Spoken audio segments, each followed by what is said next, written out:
The China group is going to be broken into 3 separate presentations. That's the way it is right now. So for China, this is the program mapping. These are the destination vectors from the refuge cities, showing where they're coming from to China. We have these overlaid on China. Refuge city or like a rural town? Actually mean refuge. I shouldn't say refuge city. This is the information we got from the refugee project. Oh, okay. And so I don't know for sure if Sure. it's a refuge city or if it's a rural.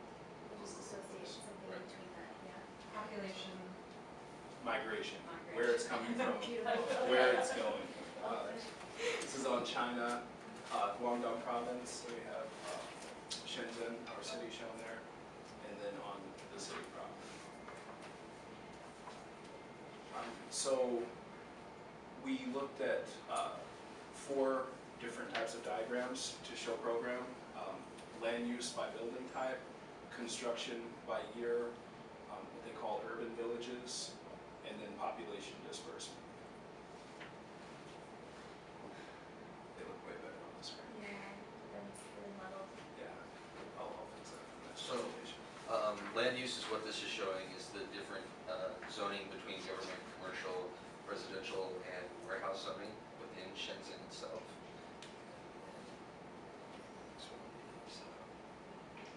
So yeah, government, commercial, residential, and warehouse. And then this is building construction throughout the years as Shenzhen has begun to populate more.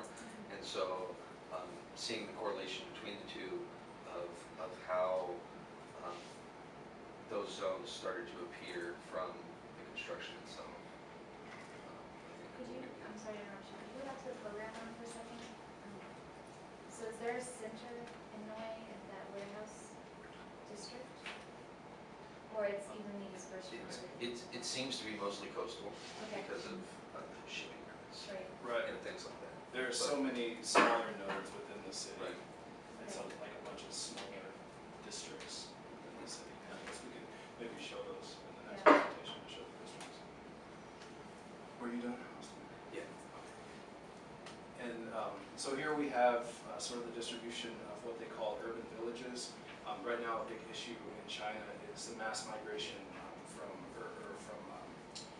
from rural lands into these urban areas. And so these villages are sort of dense enclaves of those rural inhabitants. And this shows the distribution throughout the city. And then population disbursement by district. Again, I can overlay the district boundaries.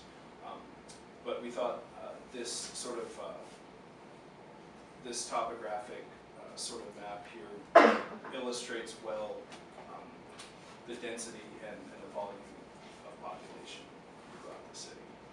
Does it correlate also to the boundary record, or is it just the traditional kind of algebra?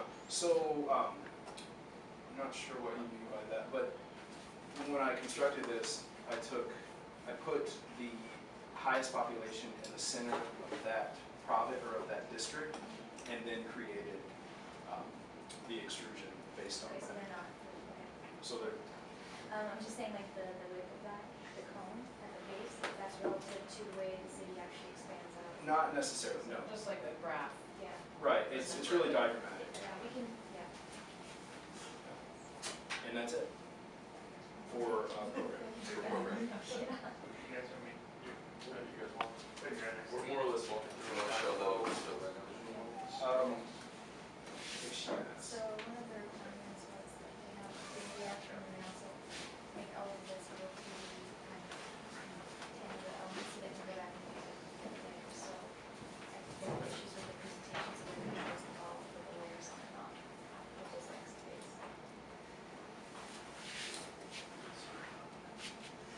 Right, things happen. It's good for us to know that we get it's all these documents. What? Yeah, this is just, handshake.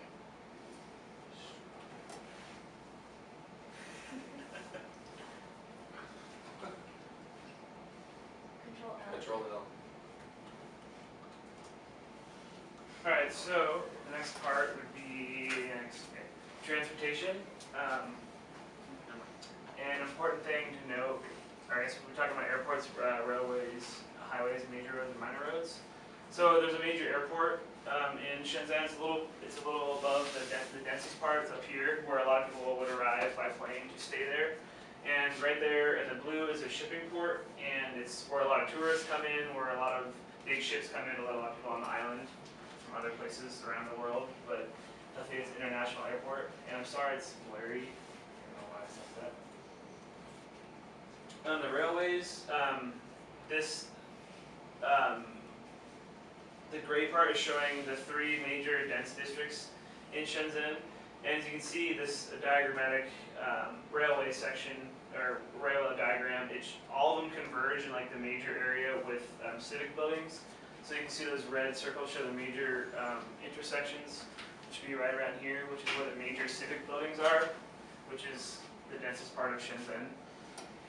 Really interesting. Highways, I know it's blurry. Highways go throughout Shenzhen, but we mainly focused on the dense part of it, which is right there, but it's hard to tell there. How did you pull that information? Is that off traffic reports or? That's off Elk, Okay. off of the openmap.org thing. Gotcha. Major, minor roads, there's a lot of these. We focused on the same part again, the dense part, but it's hard to tell on the diagram. Sorry. And then all of them mixed together, so we got railways, highways, major, minor roads. And it's a little clearer, you can tell again the densest areas right here, major areas of Shenzhen, which are really important to know. Go to energy.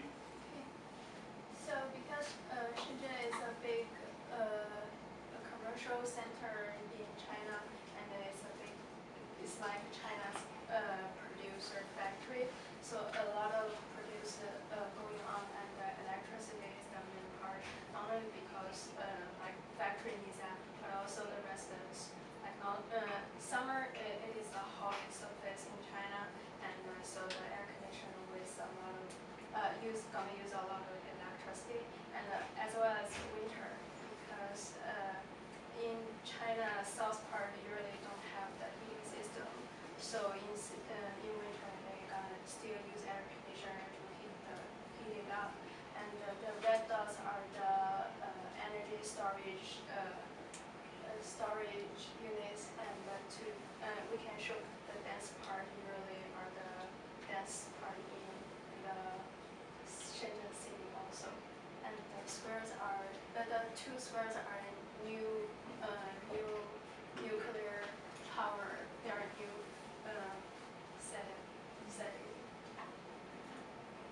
And this shows the oil source in China, and we can see there is a bigger source of plants here. And but after 3 years ago, Shenzhen changed the liquid system, oil system into natural gas. But honestly, Shenzhen doesn't have that much oil source, natural gas. So we have the energy system to transit all the natural gas into here. Their natural gas system just completed in last year, and now they're all energy are basically, especially the residential, are using natural gas. Then we'll go to water, so where the reservoirs are. There's many reservoirs in Shenzhen. Again, we focused on this major part here.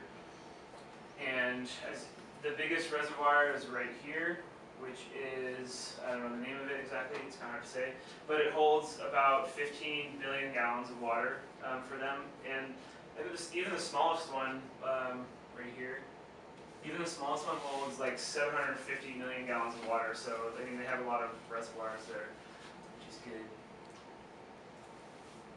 And then disposals. So the major landfill in Shenzhen is that one located right there, and it's a really interesting area because it's a huge area that they have to incinerate.